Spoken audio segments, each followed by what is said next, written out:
ಅರ್ಜುನನ ತಳಮಳ ಇನ್ನೂ ಮುಂದುವರಿಯುತ್ತಲೇ ಇದೆ.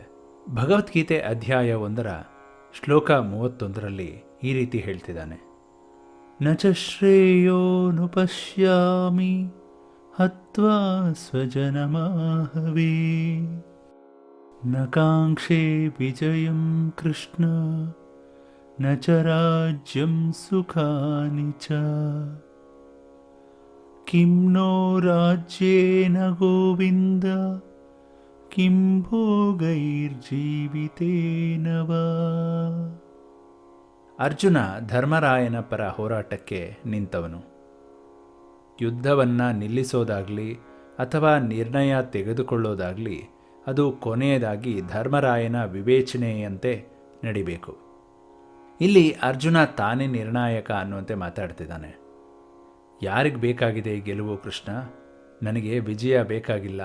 ನಾನು ಗುರು ಹಿರಿಯರನ್ನು ಕೊಂದು ಗೆಲುವನ್ನು ಬಯಸೋದಿಲ್ಲ ಅಂತ ಹೇಳ್ತಾ ಇದ್ದಾನೆ.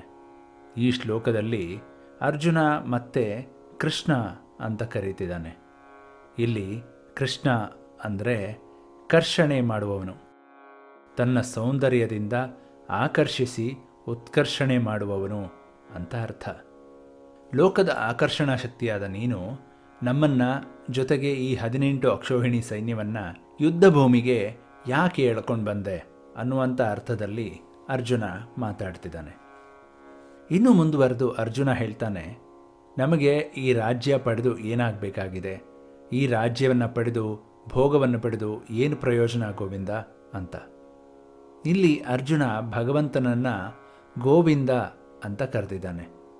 ಗೋವಿಂದ ಅಂದರೆ ವೇದಗಳಿಂದ ವಾಚ್ಯನಾದವನು, ವೇದಗಳ ಸಮಗ್ರ ಅರ್ಥ ತಿಳಿದವನು, ಭೂಮಿಗಿಳಿದು ಬಂದವನು, ಗೋವುಗಳನ್ನು ಕಾಯ್ದವನು ಇತ್ಯಾದಿ ಅರ್ಥ ಇದೆ.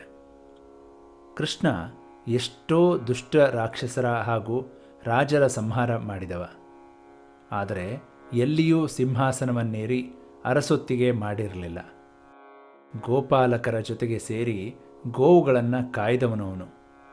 ಇಲ್ಲಿ ಅರ್ಜುನ ನಿನ್ನಂತೆ ನನಗೆ ಯಾವುದೇ ಸಿಂಹಾಸನ ಏರುವಂತಹ ಆಸೆ ಇಲ್ಲ ಅನ್ನೋ ಅರ್ಥದಲ್ಲಿ ಮಾತಾಡ್ತಿದ್ದಾನೆ. ಭೂಮಿಗೆ ಇಳಿದು ಬಂದ ನೀನು ನನ್ನನ್ನು ಯಾಕೆ ಯುದ್ಧಕ್ಕೆ ಪ್ರೇರೇಪಿಸ್ತಾ ಇದೆಯಾ ಅನ್ನುವ ಅರ್ಥದಲ್ಲಿ ಅವನು ಭಗವಂತನನ್ನು ಗೋವಿಂದ ಅಂತ ಕರೀತಿದ್ದಾನೆ. ಅರ್ಜುನ ಇನ್ನು ಮುಂದೆ ಏನು ಹೇಳ್ತಾನೆ ಅನ್ನೋದನ್ನು ಮುಂದಿನ ಶ್ಲೋಕದಲ್ಲಿ ನೋಡೋಣ.